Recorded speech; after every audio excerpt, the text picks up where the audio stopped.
News 3 is your local election headquarters, and tonight Chatham County Democrats and Republicans are calling for an investigation into last month's primary election after numerous problems. WSAV News 3's Ricardo Lewis has reaction and what the plans are moving forward. A few Georgia counties, including Chatham, had problems at the June primary elections. Now the Chatham County Republican Party and other groups on the other side of the aisle are coming together, calling for an investigation ahead of November's elections. We have to know that what's being done here in Chatham County is fixed before November. In a bipartisan effort, members of both parties are calling on the Secretary of State and Chatham County commissioners to hold the Board of Elections accountable after the June primary mishaps. The Republican Party asked for Monday's Board of Elections meeting to be postponed until public comment on the issue could be provided.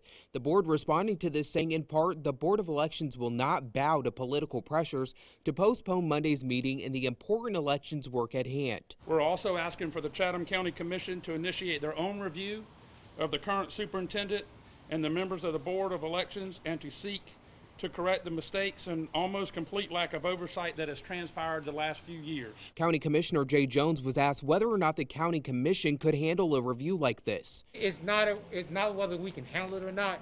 It's something that needs to be done. Last month, voting was delayed for many precincts in the county after voting machine problems, even allegations that there was a lack of training for poll workers. Billy Wooten is the training manager. It was a very difficult training environment when people were scared.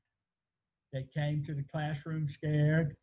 They were worried about their health. The Board of Elections addressed this issue Monday, admitting there are problems caused by the pandemic that need to be hashed out. But we know that we've got to fix the issues prior to November. Now, the Board of Elections did say they will be ready for next month's runoffs and will continue training ahead of November. In Chatham County, Ricardo Lewis, WSAV News 3 on your side.